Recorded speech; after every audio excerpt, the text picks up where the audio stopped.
Hello, and welcome to the Sovereign Collective podcast, where we bring you real, raw truth for your self-empowerment. I'm your host, Sasha Calavoda, and I believe that you can stand on your own 2 feet, but that you don't have to do it alone. I love learning from people who continually strive to raise the bar, to go against mainstream thinking, and who dare to question the general consensus.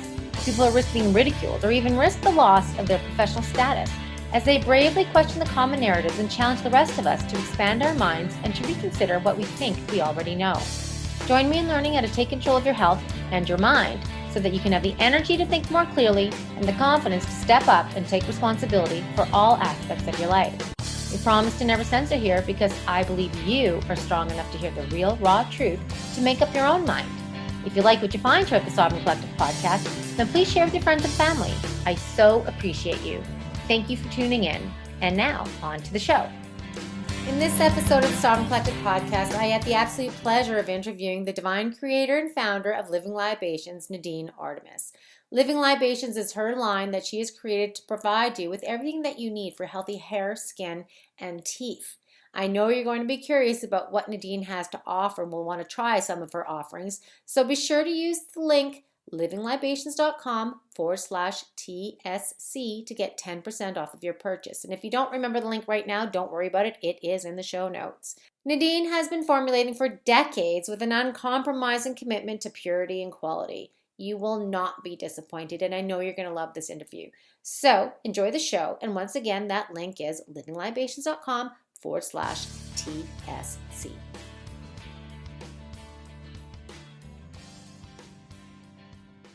Hey everyone, Sasha here for another interview for the Sovereign Collective podcast. And today we're going to get into true beauty, natural beauty. What does that mean? Because I really think that the definition of beauty has really changed, or some people seem to be changing it these days, because a lot of women are identifying more with how their face doesn't move and how fat it can stay in certain areas, rather than really understanding how to nourish the skin from the inside and from the outside. So that's really changed over time. And with that comes a lot of other unnecessary products that people are using. They're probably not to their benefit. And we're going to get into what some problems might be and side effects might be from some of the natural mainstream beauty care out there. And my guest today is somebody who I have interviewed actually many years ago for my program on conscious pregnancy and parenting called your Conscious Pregnancy and Parenting Guide. And that's where I wanted to inform parents as to the truth about what they were slathering all over their new babies and their children, and how harmful that was and how unnecessary and harmful those things were, and the alternatives to what they were currently using. And so today I have with me Nadine Artemis. She is the founder of Living Libations, where she formulates divine botanical formulations for your skin, for your hair, for your teeth. Really quite beautiful, beautiful stuff. And she's definitely the queen out there of the natural beauty realm and effective skincare as well. She's the author of Renegade Beauty and Holistic Dental Care. And she's been on a lot of screens or stages and like interviews and things like that. She's on a very popular guest on the Longevity Now conferences back in the day when David Wolf was putting those on. So today we're going to get into beauty, and I'm going to save the dental care for next time, because I think there's a lot to talk about. There's a lot of different areas to go in, and I have my own personal questions. And one question that I didn't ask you, Nadine, when I saw you speak here in Calgary many, many years ago. So we're going to talk about beauty. Future podcast is going to be on dental care, and we're going to talk about the truth about that. What are you putting on your skin, and what are the alternatives that you can use? And, for me, it's more about not like anybody can fake it, but what is it possible from the natural realm, right? What can we actually do from the inside out, from the outside in, to really truly enhance our bodies and our faces, but also not just deny the fact that we're also getting older, right? Like, things change over time, and that's just the way it is. And it's like women have bought into this idea that we can't do that anymore. So anyways, that was long-winded. Thank you, Nadine, for being here today. I really look forward to talking with you. I know there's going to be so many things we can get into. And I know you have a lovely little story about how you got into this, and you've said it a million times, but let's just talk a little bit about how you love to make up your potions and make up your formulations and make your perfumes and things like that when you were young and playing in nature, and we'll go from there. Yeah, that sounds fun. I'm so happy to be here, and amazing that it was probably over a decade ago that we spoke last. Yes, it was. Amazing. Yeah, so I feel lucky to be, blending and mixing and concocting because apparently as a kid, I also really like to mix mud and crush flowers and like anoint it my body, jump in the lake, do that kind of stuff. And then inside the house in my bathroom was like filled with hundreds of bottles of perfumes and other hand-me-downs. I was the youngest in the family, and so I got the, hand-me-downs from my mother and sister, the cosmetic hand-me-downs as well. And I don't know, I just had that fascination. I could even take her Chanel perfume and mix it with like the baby powder underneath the sink and just, lots of things didn't necessarily make sense. Or even go over to a friend's house and see what they had. And we would whip up things in their like blender and, dance to records, kind of stuff. But then that passion finally found some purpose.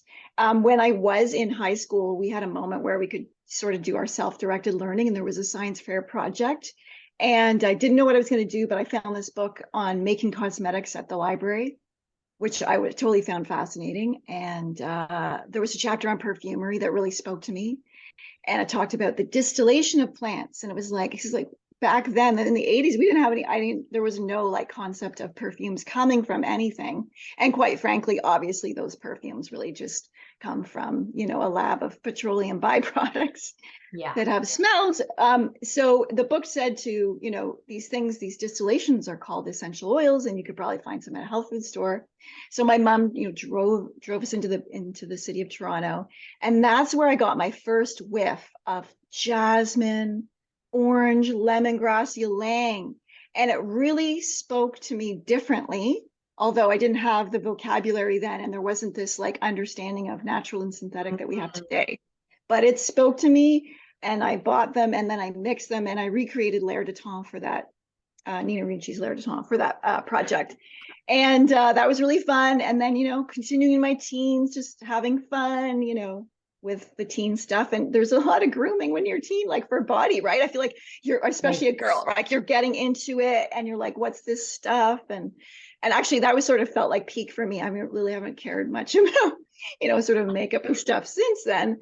But it was a really neat time, and I was experimenting with things. And I even like take like white eyeshadow and then mix it with my lip balm to sort of create like a white lipstick and stuff. But then I got to university, and I was skipping school that day. First year's hard, really trying to find the subjects you want, and that kind of thing. Anyway, I was skipping school.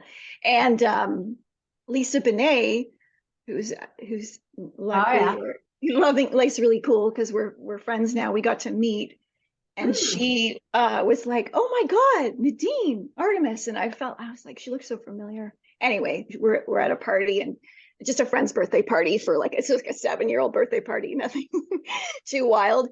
And she was just thanking me for some of the research I'd done. She'd seen my talk I'd given on breast health. And then it was really cool because I was able to say, well, really, you're very much a part of like why I'm even talking about breast health right now, or making, beautiful massage oils for breast care. Because that day that I skipped school, back in 1990, I saw her on a talk show, and she started talking about food and the environment, and just all that stuff we didn't really know about then, growing and the agricultural practices, and how normal farming of vegetables, in normal agriculture just takes up so much liters of water and pesticides, and just that whole picture of really connecting food to the environment, to your body. So I found that pretty life-changing. And luckily, I also walked by every day home a little health food store called Grains and Beans and Things. So I bought all these books. I learned how to dissect labels at the supermarket. And then, getting that wisdom from Lisa Bonet about eating, it was about a month period, but I really just shifted how I was eating. Went to the farmer's market, got organic food, learned how to make sourdough bread and lentils and cashew milk back in 1990, hijiki salad, things that we know more about now. And so with that and reading the labels, I just looked to what I thought was sort of the green beauty, although I don't even think we had that phrase then, the green beauty products from the Body Shop. And it was just, once I really looked at those labels with fresh eyes, it was just another total petroleum promised land. And so that's, really when my beauty got Renegade. And I was kind of relieved in the sense of now I finally have an excuse to legitimately and purposefully concoct, press the petals and the tinctures from trees and combine them all to take care of the body. And then what was also cool at that time, once I finally found my compass, so to speak, and I started taking like the fun world of women's studies courses. And what I found fun about that is it's interdisciplinary. And we weren't just reading like old things, we were reading like our bodies ourselves and looking at issues with birth control, or the history of like women's bodies, in fertility or not fertility. And also I was reading things like the beauty myth, and look, even the history of like mercury or lead in the lipstick, but just the things that we have done in the name of beauty, what's been done to us in the name of beauty. And it all really, I felt tied in. And then also from the books I was getting from the health food store, I was reading things about like, just like if you had constipation or a headache, or just like all those things that can go like off with the body, the imbalances that we definitely don't need like medical attention for. I mean, or I could get to that stage, but because that's what I also found growing up is like, if there was a thing or a stomach ache, they totally, nobody knew. I once had gas, like just gas, and was like taken to the hospital and like had a like, you know what I mean? It's just like, oh my God. So all that These stuff. days So you want to know how to take care of that and not go to the hospital. You sure do. Oh yeah. I mean, like I am like deeply into like, how do we take care of ourselves on every level without an appointment? Because really, I'm just not into the appointments. Like, I don't want to just, it's like so boring and many things. I don't even want to go to a hair appointment. So I decided to not cut my hair, right? Because it's just like, I've got other things to do, so to speak. I also like to really keep it's like, obviously I'm, thinking about the body and the health of the body really all the time, because it's sort of my job. And then I'm thinking of new creations or inventions. But truly, like when I'm looking at an area, like understanding digestion or headaches, or how, that they're connected. And that was like new for me, because I would get headaches as a teen. And then it was like, and then just seeing the liver, that really there are other options than aspirin and like Pepto-Bismol and going to the doctor, a lot of the time. So that was really fascinating. I was just combining that with my concoctions, with sort of like understanding all that deep stuff and the nuances of women's bodies in Western history, and looking at just like ways that we can like, take care of a headache, not be constipated, all that kind of stuff, take care of eczema. So then I started making beauty products too, that were like, things for eczema. Or I made a blend called waitress legs, so that people, a lot of us, we get the spider veins from waitressing, that kind of thing. And yeah, then I was going through university, I was concocting. And then by the last year, I was just like so ready, because I just had this vision that I wanted to put this all together in a store. And then in 1992, I opened up Osmosis, which was North America's first full concept aromatherapy store. That's amazing. That's amazing that you went straight to the business, because that's when I started looking into things as well. But I just started dabbling, trying. But you made it your whole business. Like that was your life from then on. That's really amazing. And how long did you have that store? And when did Living Libations start? Yeah, so that took to about like, that was like 92 to 99. And it was really great, but just wanting to transition, and like, it just felt like the store, there was like it was the beginning, not the beginning of the internet, but, a more common use. Yeah. And so there was, had a website, I'd created an Inhale by Mail catalog, and just feeling like, yeah, that there was something, just, I wanted to get to the country, and it just felt like the store was like a bit of a chain. And I wanted to transition things. So I took like a year off, because it really was quite like, kind of like kid to like business, right? To like 29, I felt like I hadn't stopped. And, yeah, so then I just sort of pretended I was retired for a year, like, just chilling and integrating and kind of cleaning the files in my mind, and what did I want to go forward with, and all those things. And of course I wanted to go forward with all the beautiful oils and plants in my concoctions. And then I was just sort of doing things simply, like setting up little scent salons in my house once a month. So I'd whip up a fresh batch of things and then invite people over, because I would meet people in the street and they're like, oh my God, like I need your lip balm. Like, with basic things. But like the lip balm, it's so simple, but it literally just heals people's lips. You kind of just apply it once, chapped lips are gone. You're not applying it 20 times a day, Heck, you probably don't even need to apply it every day, because it just does the job. And so I was just cruising like that. And I was, talking at conferences, and I did some special perfume art projects and that kind of stuff. And then I met Ron. And then Ron was in 201. And then winter 202, we just started working together. So, and that was interesting because I was like, oh my God, well, we're going to like kill the romance. It's a bit early. I'm like, oh my God. And I said, well, as long as it doesn't get too serious, we keep it like a lemonade stand. So the lemonade stand has grown. The lemonade stand has grown big time. Yeah. So we're really like over 30 years in the making. And the Living Libations part is like over 20 years old now. Wow, that's amazing. I think I discovered it in about 2007, maybe. Oh, you're early, yeah. Yeah, well, everybody has to try the sea buckthorn best skin ever, right? Yeah. That was my first one for sure that I tried back then. And yeah, and then I haven't put, and from when I discovered you, I haven't put any soap to my face, mostly to my body, just in certain very just bits and bits areas, right? Yeah. But other than that, there's no way. I just no. So I love that. Well, and what's fun too is we even have clients that are like 30 years, which is just so beautiful. I just love that. And that's a testament to you and to your products, right? If clients that long, there's got to be something to it. So that's amazing. That's awesome. So okay. So thank you for that. That's really so interesting. I love how it just started and just kind of never stopped. You just got interested and it just evolved.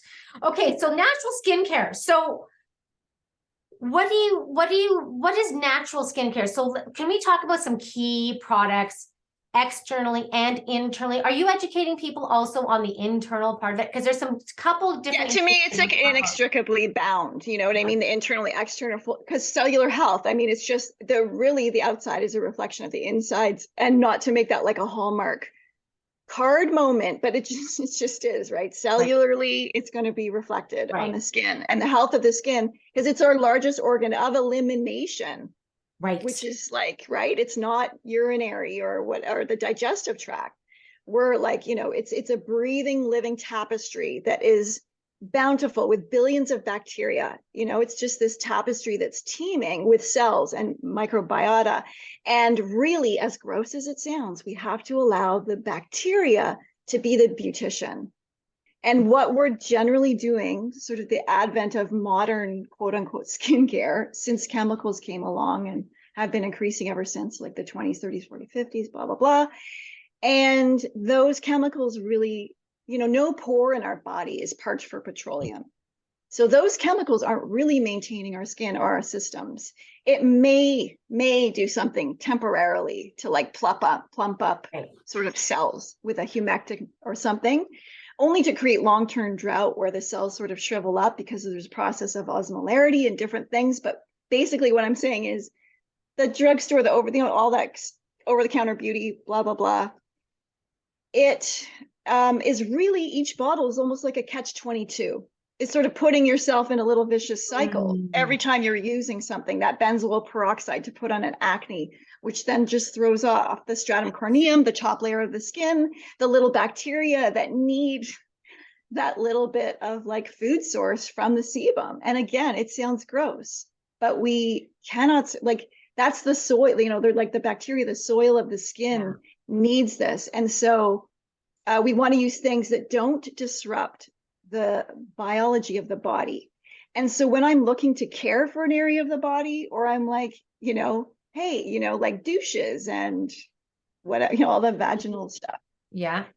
So you take a concept, right? And you're like, okay, obviously that's not right. So, but before we're even using diluted apple cider vinegar or something to do a douche, it's like, wait, before we add even a product, like what's the biology of the body? What's the natural thing that's supposed to be happening here? Right. And really, when you look into the yoni, into the vagina, it's like the original self-cleaning oven. It's got its own, it's got its own system. And maybe there's an unpleasant aroma because there's like candida. Maybe the candida is coming from the KY lubricant that is glycerin based and literally feeding the yeast.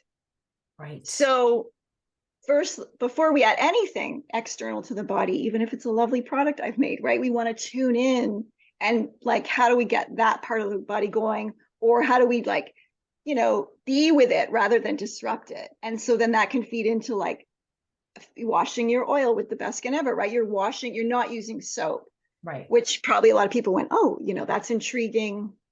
What's going on there.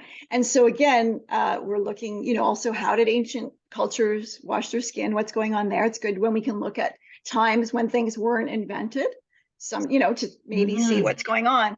And really cross-culturally, trans-historically, you're finding many different ways, but really kind of all oil-based and, massaging, and almost sort of like there's this, like the gua sha or the scraping of the skin. And scraping is a harder word, but I haven't found a better one. But, you're just moving things over the skin to tone and condition the skin, which is also toning the extracellular matrix in between. It's not just a surface job. So you've got like Turkish baths, and they had the Striegel, which was like sort of a metal. Again, it's like the back of a butter knife. This is very, like a palette for the skin. Or they have the gua sha, which could be made out of crystal or bone or horn. Or some people would use silk cloths. You've got the Berber women always using oil to cleanse, because it lifts off dirt. It actually lifts things out of the pores in a different way than soap. And then but then of course you're asking also about natural, right? So go to a health food store and maybe those oils, and maybe not though, because then we've got other issues of course, choice and quality in your natural selections. So things like peach kernel oil, apricot kernel, grapeseed, almond oil. First, by the time you have it at your house, it's already rancid. If it's almond even oil pure, is not a good one. Almond oil is not a good choice. No. Okay. It's gonna be, if it's actually real almond oil, and we kind of need to give the almonds a break. Yeah, no kidding, right?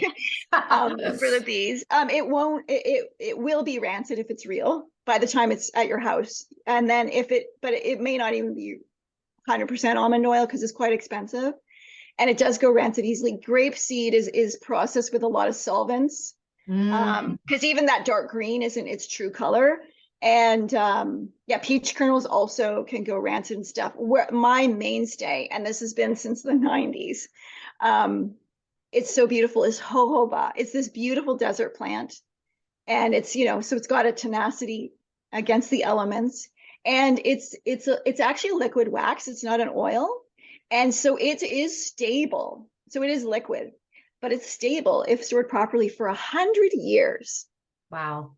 And there's no, like, that is like, not even oil, not even olive oil will be that stable, obviously, right? I mean, maybe if it's, I don't know, stored properly, and who knows, but generally speaking, coconut oil is very tenacious as well, but I don't know if it lasts for 100 years either. So it's pretty amazing. So we work with jojoba oil, and it's also the plant oil that's most like our sebum. So it's got a real synthesis there. And so that's what you want to use. And again, you don't have to buy anything I've made, but if you want to do your own oil, then just get a beautiful bottle of organic jojoba, and I have recipes in Renegade Beauty of things you could add to that, or a beautiful bottle of olive oil, like a true extra virgin, cold press, all that good stuff.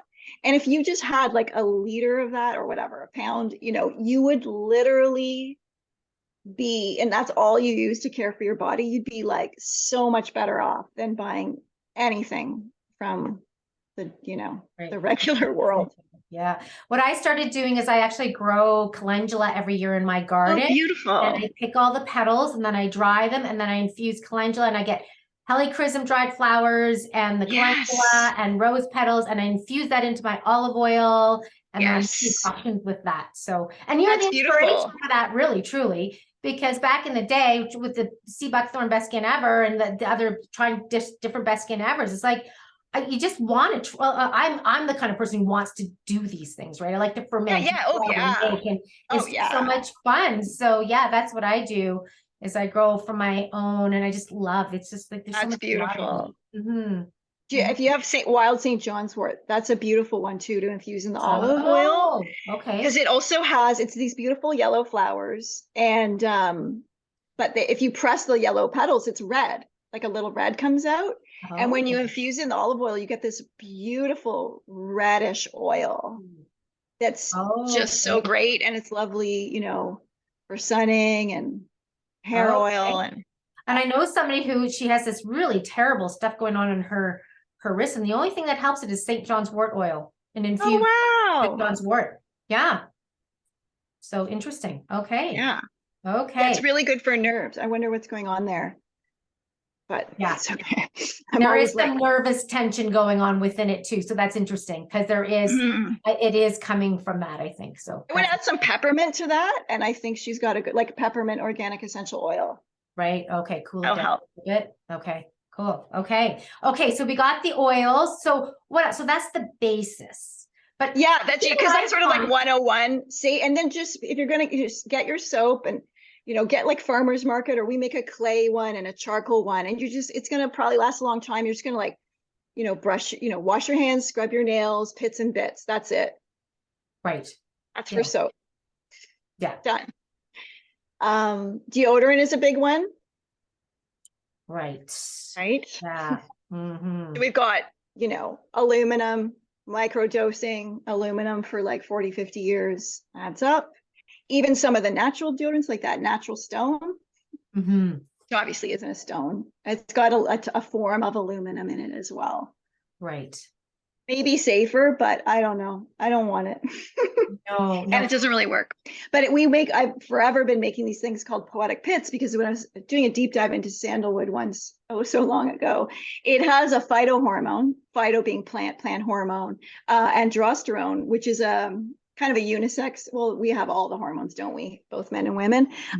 So we both have that, and it is affiliated with our pit. It's sort of like excreted. And so I thought, there must be a real synergy there. And it's literally, so we use sandalwood, which is so exquisite, as like the base, which is unheard of. Because both people would be looking for a way to dilute or fill it with something inexpensive. And then we add to that other beautiful oils that are perfect for the pits. And they're so popular because they're literally like, I don't shower every day or bathe. I'm a bather. But anyway, what I'm trying to say is the pit thing works. Like for sure, most people, if you're not like rinsing it away, you usually get 3 days out of it. Wow. Which is pretty cool. Yeah. Wow.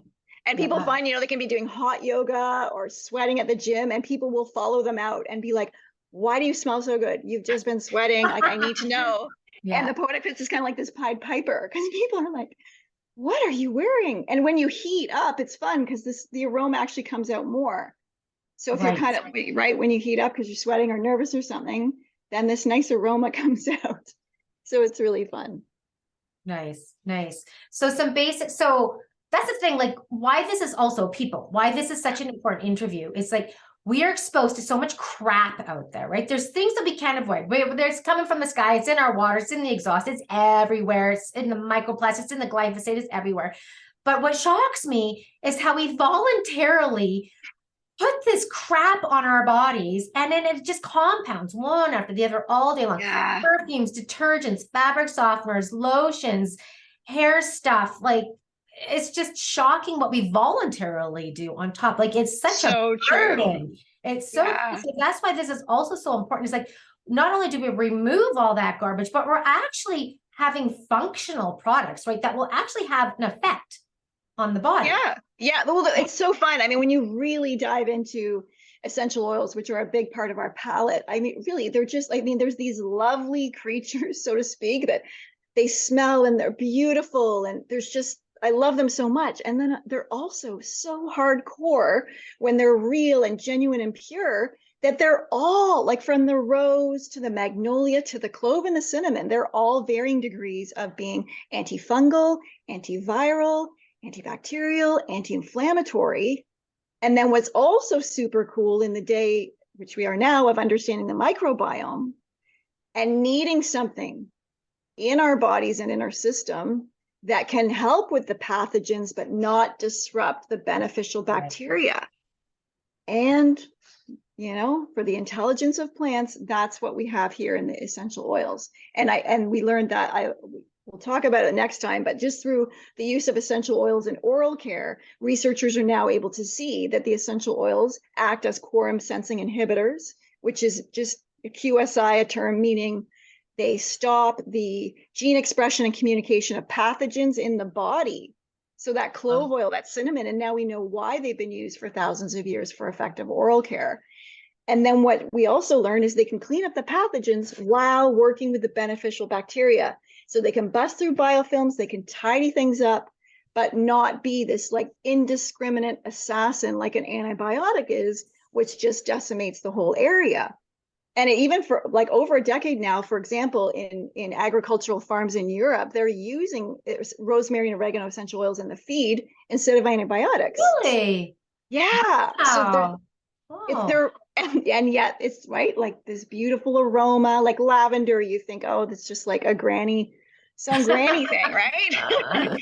But it's, it can heal scars. It's cell rejuvenating. And so when you're working with ingredients, not just like, so you got your over-counter stuff, and then we're looking for alternatives, but it's like we're not just creating an alternative or something that's neutral, right? It's just like, Right. well, it's not going to harm us, but at least, but we're creating things that will be beyond neutral and, working with your immune system, things rich in monoterpenes and helping to actually heal a keloid or soften that scar or bring some circulation to the under eye area that actually gives those peri-orbital dark circles a chance to evolve and go away, right? What would be something that would do that, for examples? I bet you people want to know what that is. So what would do that? Well, anything I'm saying, there's usually some kind of concoction in Renegade Beauty. So I just want to say that because it's not like you have to buy what I make. Say it. Let's know. Absolutely.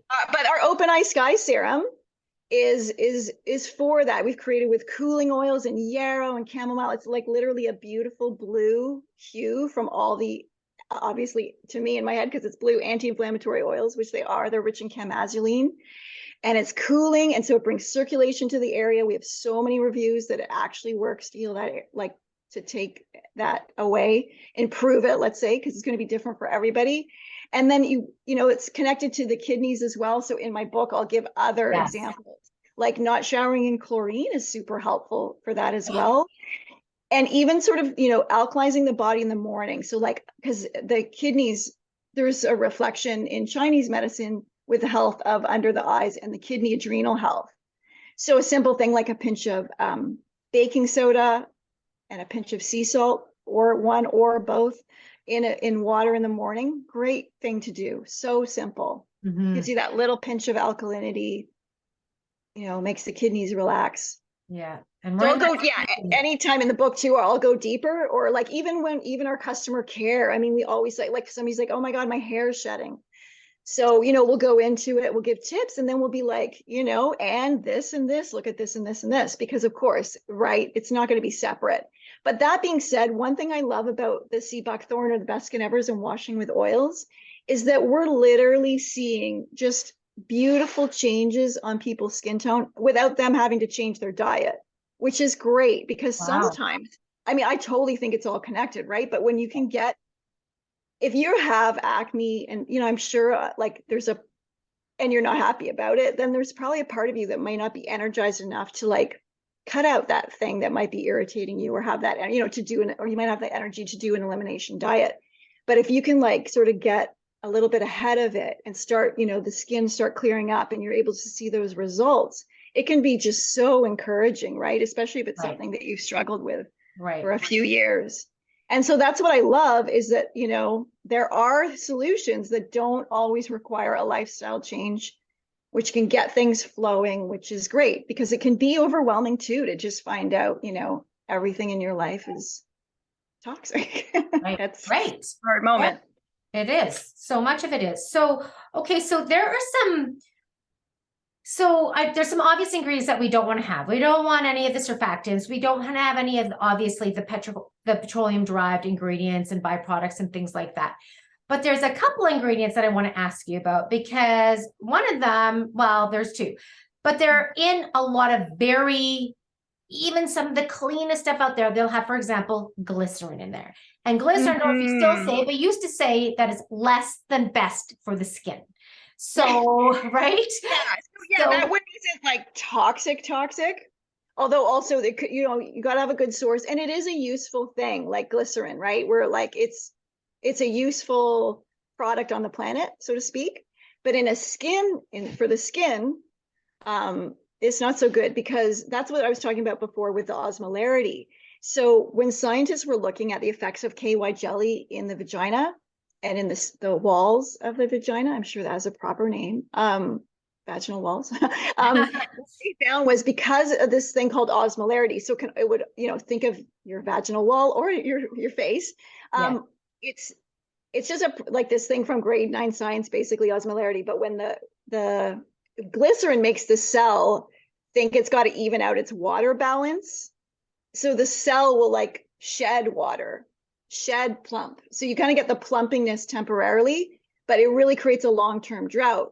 And so with the use of KY jelly, what researchers found is that the cells in the vagina would slough off faster, would create an environment for more transmissibility of STDs, and the vaginal cells looked like shriveled up raisins under the microscope. Wow. Okay. So, we don't need it. It's not like, oh my God. Right.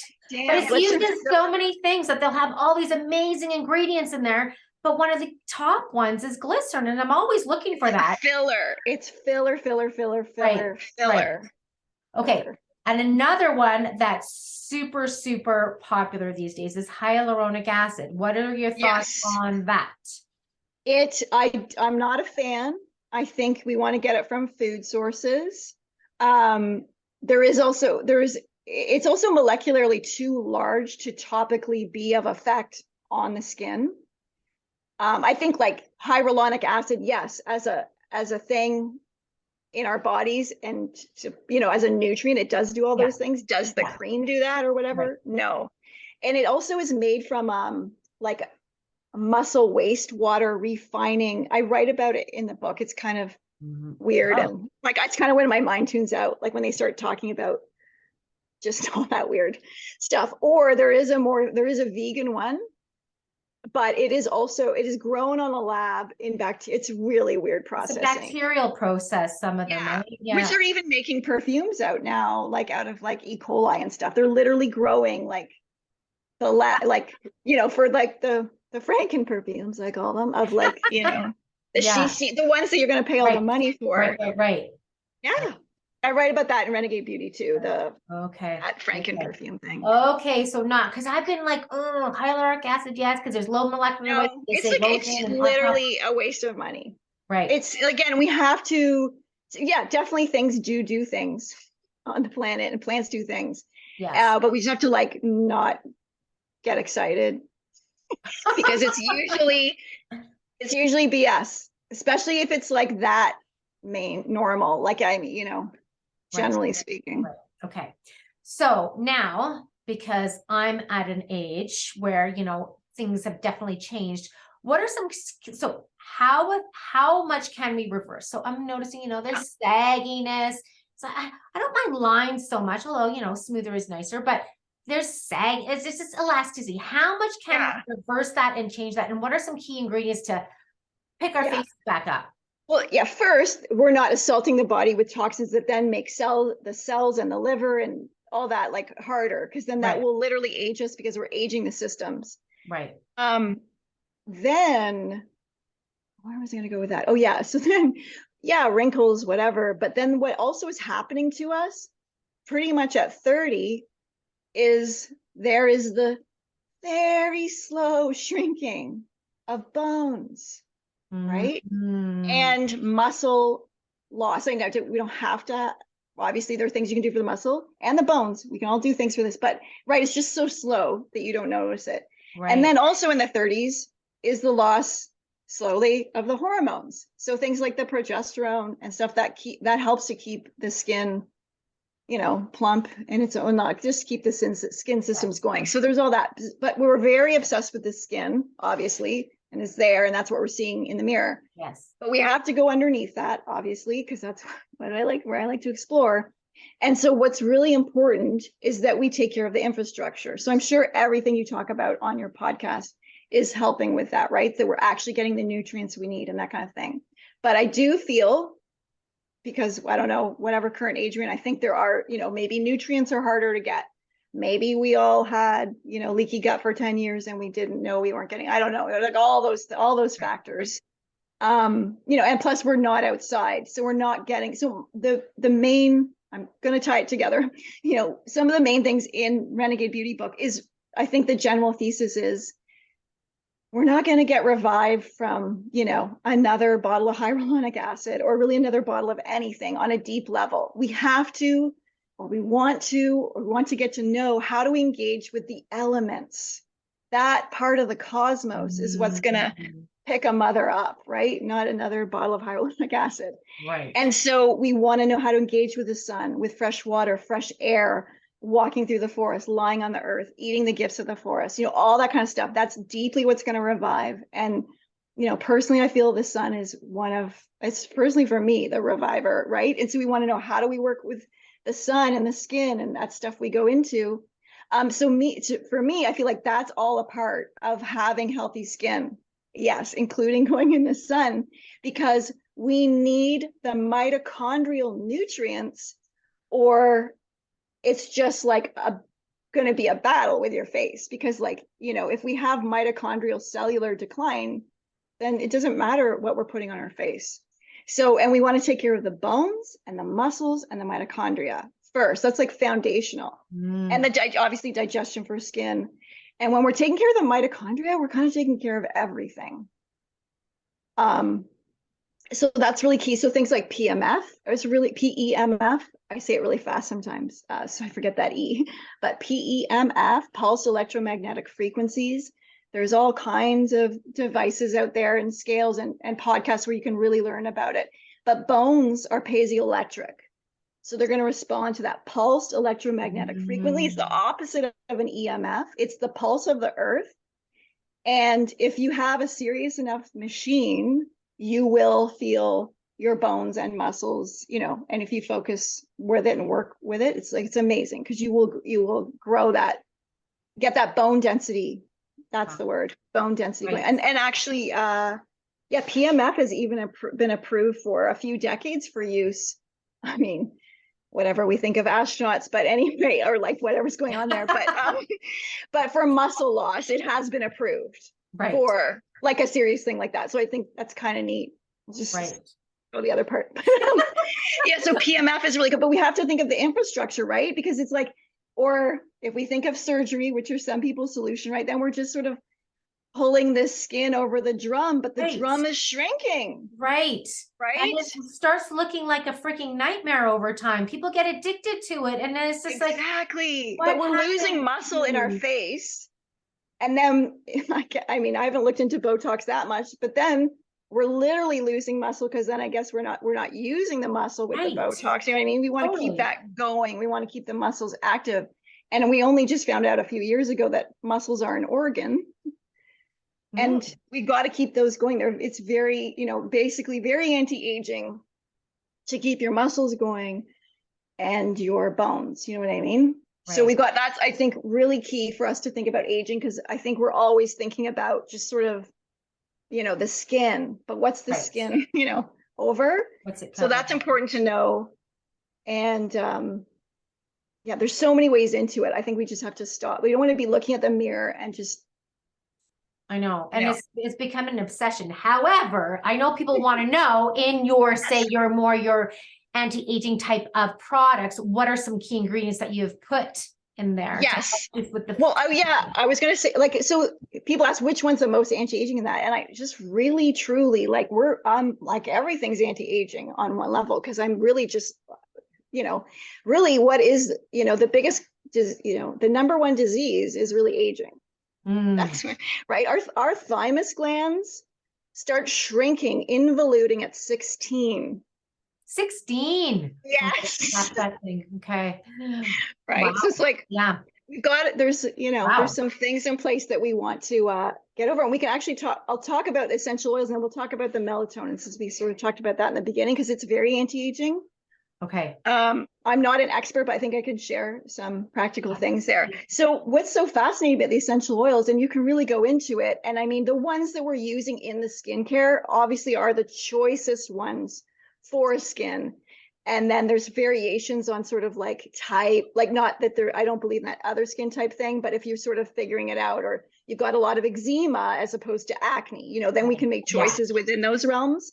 But the great thing is really whenever you dive into like any essential oil that we're using on the skin, whether it's chamomile or marjoram or frankincense or rose, again, all in varying degrees, they all have cell rejuvenating properties. They're also able in studies like sandalwood, geranium, they're able to take cells that are sort of going off into an abnormal course and bring them back into line. Right. There are, you know, lots of anti-cancer studies. I mean, it kind of depends like what are you using it for or how, but they do the work. They seal the skin. I had a friend that had skin cancer removed from his leg, and for a year and a half, it wouldn't seal up. And he liked going in the ocean and stuff. It was a year and a half. And I'm like, buddy, I just gave him my bottle of frankincense that I was traveling with. I'd like pour it on a couple times a day, just straight. Because sometimes there are phases when you've got open skin where you want to seal it. And some essential oils can be used neat, like immortelle, frankincense, lavender. Again, it's got to be really clean and pure. And you're just, it's almost, you know, it doesn't have oil. It's not fatty. So it's just like literally cleaning. It's antiseptic. It's healing the scar. Yeah. It sealed up in 3 days. Wow. Yeah. A year and a half. Wow. Yeah, so then he thinks I'm a wizard. And I'm like, it's not me. It's frankincense. It's amazing. I knew a woman that she said she had lymphoma and she had a tumor. She said she turned her head with like a tennis ball was sticking out of her neck. Oh. And frankincense alone flattened it right away. Put it like, oh wow. Rid of it. Yeah. I mean, that's beautiful. She started changing her diet and things, but that's the main therapy that she used. Yeah, and yeah, if things are in the body, yeah, you just shrink if you can. You want to shrink before you cut, if possible. Right. Not giving it like general, that's very general advice, but like shrinking. Right. And so what's the difference between, say, your essential oils that you have for sale compared to the general ones that we're finding on the store shelves? Yeah, well, just kind of like wine, you can have your boxed set, boxed wine. Right. And then you could all kinds of things there. Then you can have, actually real wine. And then you can have like, you know, vintner's wine and like people that are doing long, slow distillations and caring how the grapes are going. So that's sort of going on. And, you know, as I was in university, that's when I started researching around the world and writing to distillers and gathering my team of distillers, so to speak. And so I've been working with a lot of my distillers for over 30 years. And the quality is so important, right? Otherwise, you don't have a genuine oil and it's not going to do anything except, you know, not be good. Or maybe you think you can put frankincense on your skin, but if it's not real, you know, then, you know, it's not good.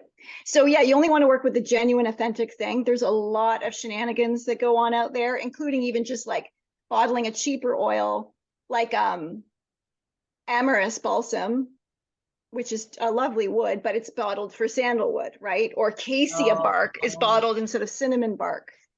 Very different, right? So you want to know, and we put up, we have lab tests that we put up on H oil page so people can really explore and stuff. And we test, because even though we trust all our distillers, we like to test, you know, test as well. Just keep on testing. Right. And what do you think about things like, so you have your ozonated tooth products. What about ozonated oils for the face, for facial care? Do you do like products for the face? Yeah, we have our doodabs. So doodabs are created about 20 years ago, which are these spot treatments for like scars, acne, aging, all the little things that go on the face. They're very concentrated. And then we took the beautiful doodab family, doodab, bee doodab, jewel dab, and zippity doodab. And then we made we have them all in ozonated versions. So it's like a concentrated serum gel that you can put on topically. And then also we took that Tesla technology, because it was Nikola Tesla that invented moving ozone through olive oil to capture the ozone. Yeah. And then we've made the world's first like Tesla lip gloss, basically. And so we use our beautiful red root and we infuse the ozone, and we have like a red, truly natural lip gloss that you can put over. We have balms, like a chocolate ruby balm, and you can just put that gloss on as the top coat. Or you can even use it on your cheeks. Yeah. And we just came out with a mascara. I've been working on that for years, and we just launched it in November. And I just saw that. Okay. It's like the cleanest, greenest, that I could possibly make. It's amazing. And I'm actually having fun putting it on. Like I don't wear it much. I just, when I leave the house sometimes, which isn't that much. You don't need to where you live. No, I don't, because Yeah. I have my work headquarters is just like a 10-minute walk through the woods. And I'm here. It's so beautiful here. Right. But I have fun putting it on now. It smells beautiful. There's frankincense in it. And we put peptides in it. And it, like, literally my lashes are the longest they've ever been, which is funny to get, Just from topically applying it, it actually works that way? Yeah. Wow. I mean, yeah, I was like shocked. I was like, because it might be weeks before I put it on again. And then in the fall, I was like, oh my gosh, I have the longest lashes I've ever had. Wow. Amazing. Which is fun because you don't expect that, No, definitely. See, there function in a different way. And what do you think about, so that's another functional ingredient. So what about like DMSO in skincare? Yeah, that's a great thing. So yeah, that's a great thing to have in your, whatever, your kitchen cabinet or your apothecary. And then what's really good though is just taking that and mixing it with, a little bit of jojoba and essential oils. And then the DMSO drives those oils in. So like I used to make a special blend for, this beautiful woman who had like a swollen ankle, right? And it was just like, it was so much better than DMSO alone. Oh, interesting. So we have a blend called Feeling the Shoulder of the Lion Balm, and you can add that and even make your own. It's kind of like a tiger balm, but you could even add that to the DMSO. So just like amplify, or marjoram is really good because that's a real good like muscle analgesic, so to speak. I mean, not like an analgesic. Yeah. Yeah, and it just makes the DMSO like 1,000 times more powerful. Right. Combining it with the oils. Amazing. Yeah. Okay. And so let's go into a little bit more before we get into, because I want to talk, sun and microbiome. There's a few. Okay, let's go to sun, because I love the sun. I love the way I look and feel when I'm getting out in the sun. I have to say, I've been hibernating a lot. I like to knit a lot in the wintertime, and I do. It's winter, yeah. It is, but I should get out there more. But once it's out, so I burn myself pretty good once a year, usually, as soon as I start working my garden, and I'm always terrible for that. I did make my own kind of zinc sunscreen a while ago, and I use it once and it works, and then I don't use it, and then I don't need it anymore. But I love it. In the spring, you're just building up that base. Right. But it's amazing how strong, like I still get burnt in the spring, but people would equate sun exposure with aging. But when we were just talking a little while ago, you're saying that's a part of keeping your skin healthy. Yeah. So let's talk. No sun is aging in another way. So our skin was designed to be exposed to the sun's rays. There is an ancient relationship there that we want to enjoy and maintain. And we just have to learn how to do it right. And like, obviously let go, once again, got to let go of what everybody told us. Look at the body, look at the sun, look at biology, and figure things out. I do go deeply in it. I have a whole chapter in Renegade Beauty where there's tons of citations and stuff. So just so people know that, you can check things out. And I'm always going to go really grounded in, especially if I'm going to start undoing something like the sun, right? So melanoma is a very serious and can be very lethal cancer. So it's not good, but it's generally what we're seeing by many, many studies. It's not made by the sun. There's a really good book called Myth on Myth, Sun and Melanoma by Dr. Bernard Ackerman. He was the founding father of dermatopathology, which is the more serious form of dermatology because they study diseases on the skin. And of course, Dr. Ackerman was always sporting a tan because he knew that was the key to longevity. And oh my God, there's just so much that we can combine from so many realms of knowledge. From, even our eyes are totally designed to be exposed to the sun as well. And not like there's other cones that have nothing to do with vision that are sending the sun signals, which we probably will never fully understand, all those wavelengths and gamma rays. And it's talking to the mitochondria, and it's also tuning into our circadian biology. So if we're not out in the sun and we're just replacing that with just computer screens and stuff all the time, we really are like, because the clock, right, is very important. And before we go into the clock, just a few more things on the sun and skin. So we need to be We need that sun exposure. Yes, we can take vitamin D and K2, and I do in the winter combined because I'm in Canada like you. And we need the sun. So also it's good to get, there's an app called D-Minder, and you'll just put in your longitude, latitude. It's made by a grassroots vitamin D organization. So you buy the like $3 version, put in your program, and then you'll always have that. So so they will tell you when is the UV coming in the day, because it's going to shift, right? So we haven't had sun from November this 1st, and it's going to come back February the 12th, right where I am in Ontario. So I count the days, and obviously it's super weak for February, but I will sometimes just like, luckily I have I can open up my sliding doors and I have sun, in the house. So I will sometimes mid-February, especially the last few years where I couldn't go anywhere, I just 4 hours in that February sun, the windows are open, -10, whatever. And I'm just there. Maybe I've got a blanket around me because I need to get back into that circadian rhythm. Now we have a red light bed, so it's helping a bit more. Nice. So there's that. Now, there's not just the UVV. So the UVV is, right. We got to go back to the rays, what's in a rainbow. We've got the, Roy G. Biv, the red, orange, yellow, green, blue, violet, or indigo violet. So red is the first. So that's the first, that red's always there. It's sort of the base note of the sun rays.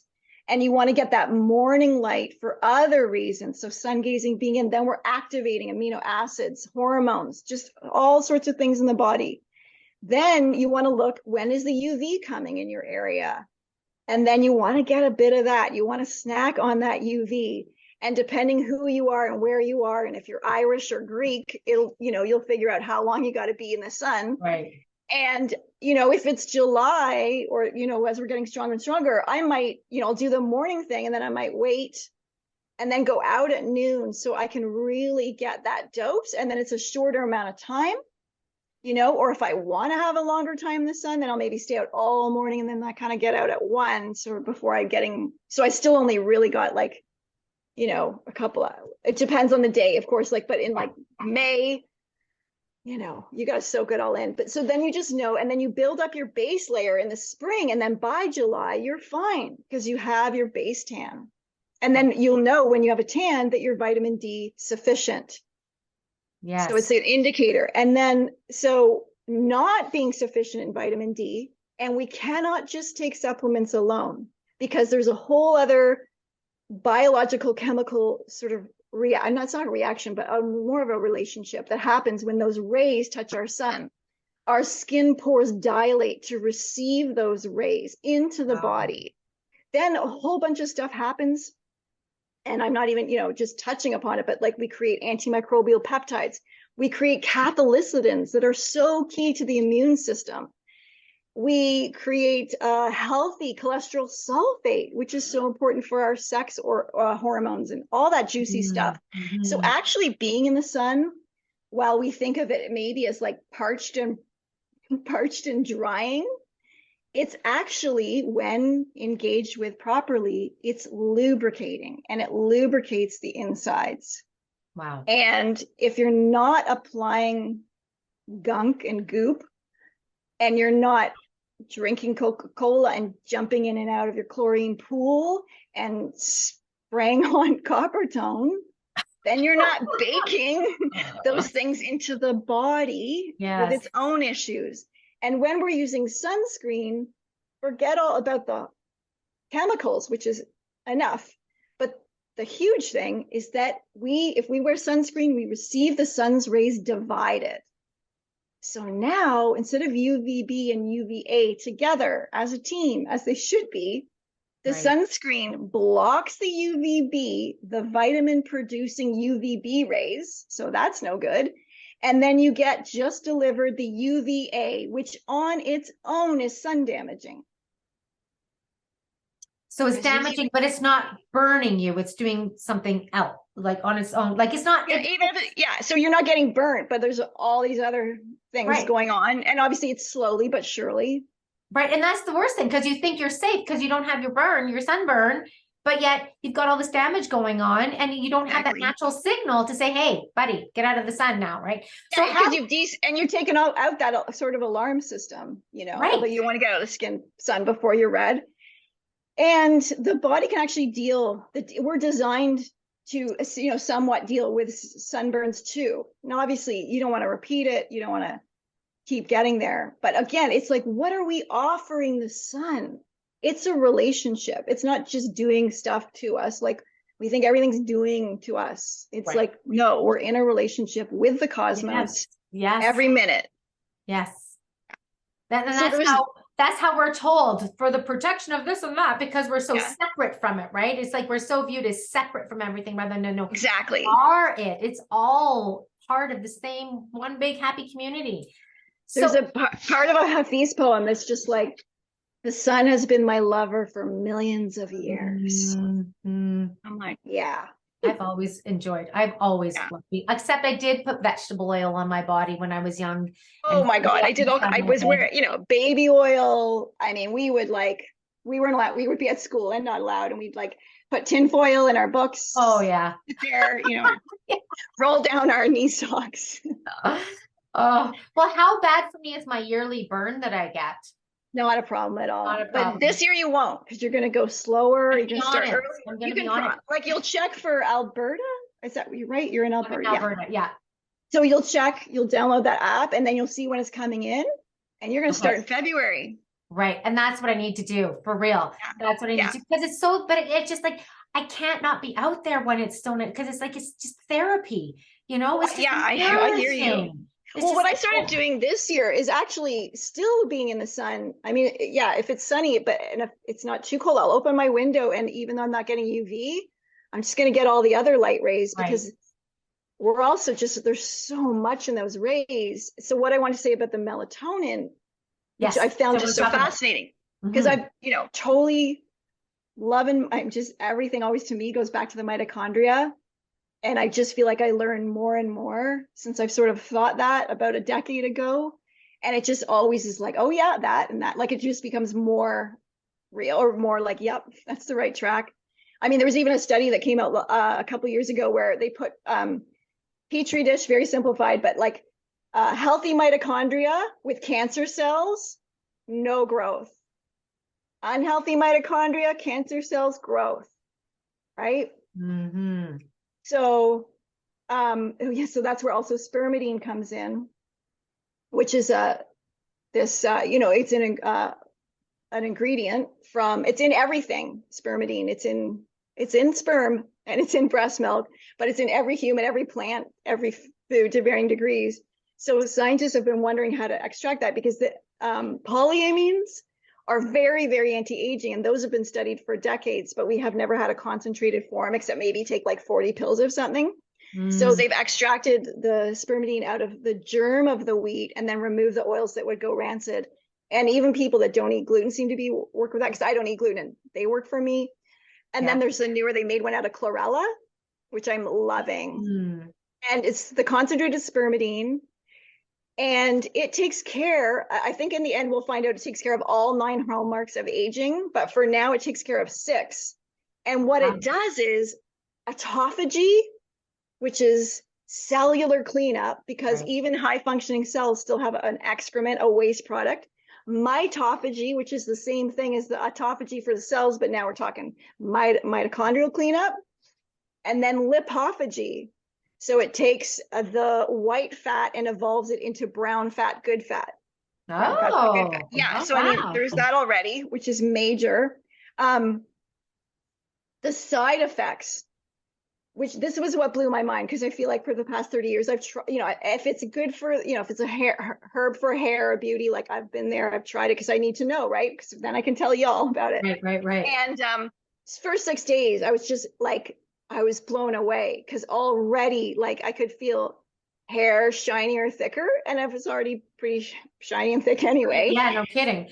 Nails harder and shinier too. And again, my nails are pretty shiny. And again, I think I have pretty soft skin, being formulating skincare things for 30 years. I didn't think it could get softer. It got so much softer. Wow. And then any kind of it was neat, because I started taking it in the spring, and then as I was tanning, like there was like a fading or like the whole melanocyte layer was really evening out, and it really has a synergy with the melanocyte layer, which is a bit much to get into right now, but there's the top layer of the skin, the stratum, the epidermis has 5 layers. The top is the stratum corneum, and then there's the melanocyte layer, which is, you know, bringing up the melanocytes, which is related to your pigment. So is that your freckles and stuff too? Yeah, your freckles, your melanin, and melanoma. And there's even a peptide called melanotan, which can tan you. It's super fun. And then even melatonin has a synergy with the melanocyte layer, which is really interesting.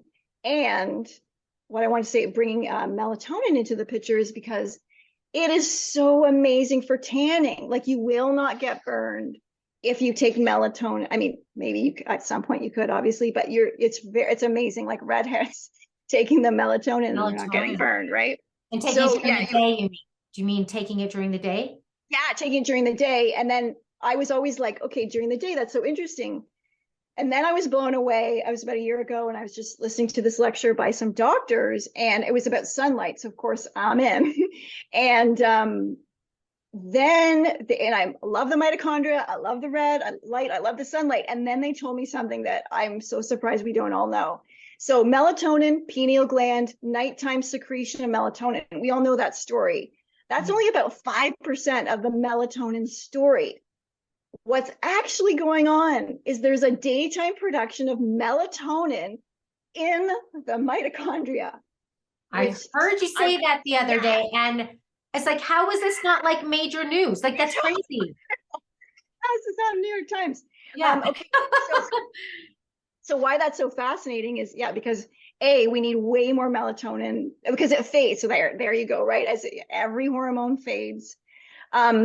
There is no negative feedback loop for melatonin. So there's no level where there's where you're like, okay, if you take like a bioidentical estrogen, you will produce less.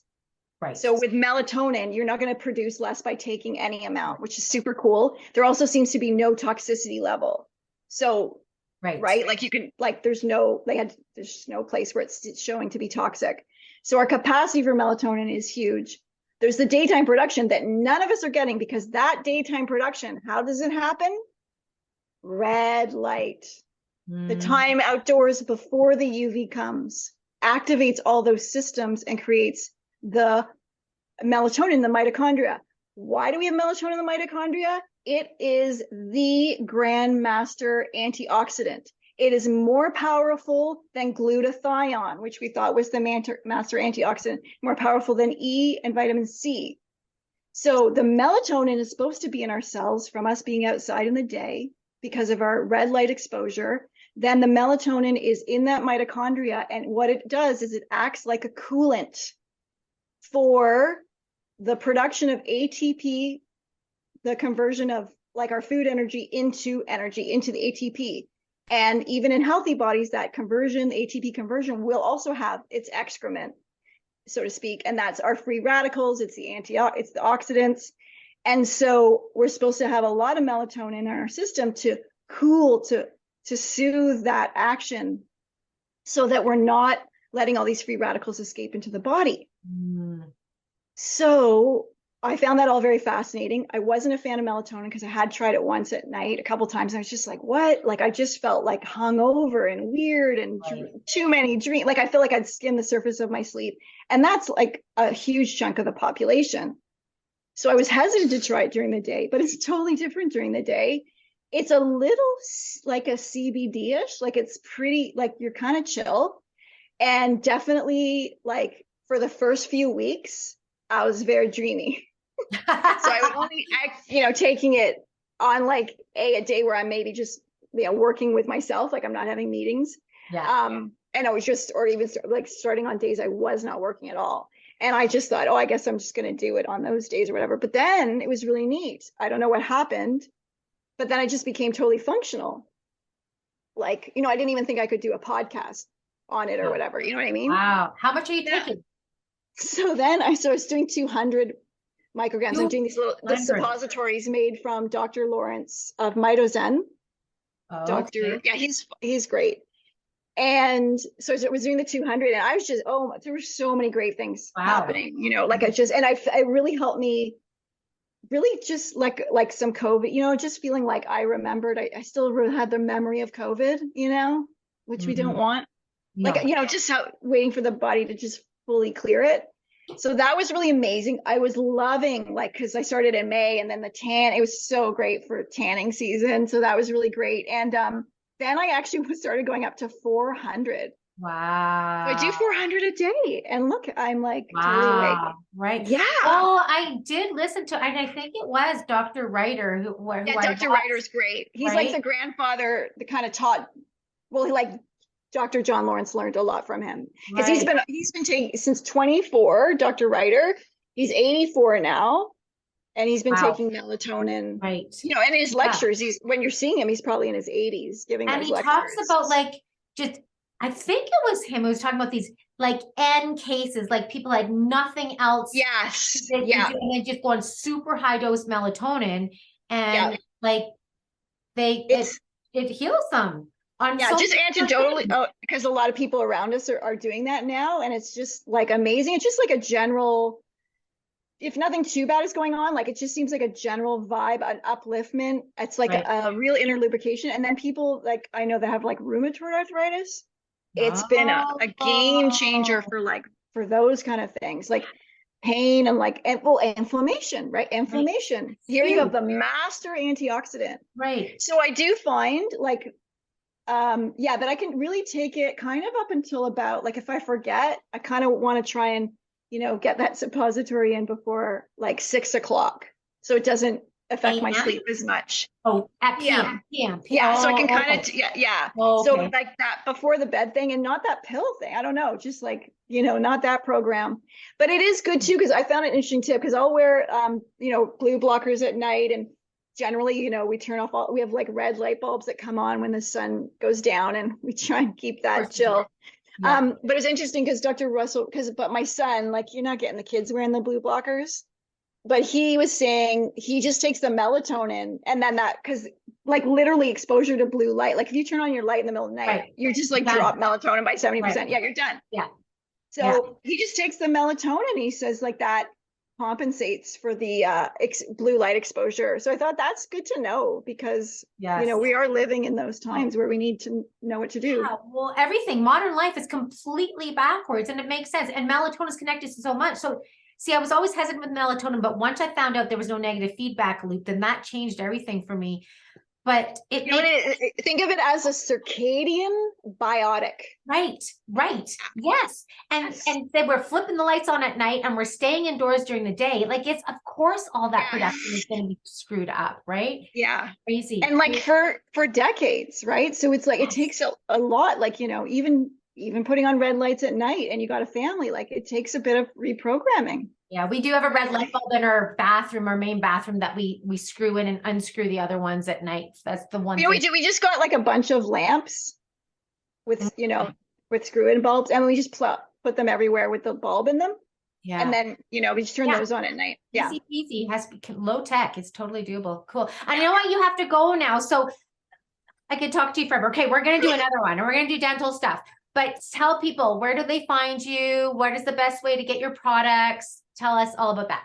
So we're at livinglibations.com, and really feel free to email us, ask us any questions. We also do free consults. It is pretty booked, but it's fun. It's we have mothers and daughters, bridesmaids groups. Wow. Yeah, we'll try and answer any question. If you don't, I don't know, email us. We may have an answer, or we may send you off on a research rabbit hole.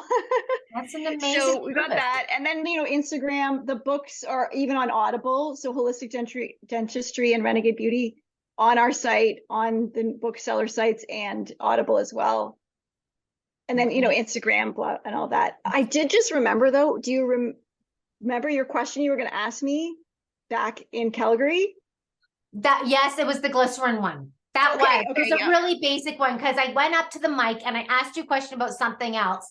And then I came back, I'm like, shit, I want to talk about the glycerin, because it's everywhere, and it's in super, super good stuff. And so that was it. It was a really simple question, but it's been bugging me for years. actually. So now So I you know could to have really emailed stay us. away from it. We could have taken that off your plate. Could have had, oh yeah, no kidding. Oh wow. Oh wow. Okay, well, this was super fun, Nadine. I super appreciate your time. I know you're busy, busy, busy. So I look forward to sharing this with everyone. Everyone, share this with people I know. I mean, there's so many things we can talk to. I feel like we could gone further into the microbiome and of the skin and of the everywhere, right? Because it's such an essential part of our overall health inside and out. But maybe we'll get into that again some other time. But there's so many things to get into. But guys, if you're not using natural products, at least start like dropping the drugstore products and, you know, get something cleaner. The toothpaste, the lotions, the shampoos, the everything. We don't need them. We don't need them. That's the thing. So thank you, Nadine. I super appreciate your time. Hold the line for 1 sec. I'm going to stop. Okay, everyone, until next time, have a great one. Bye.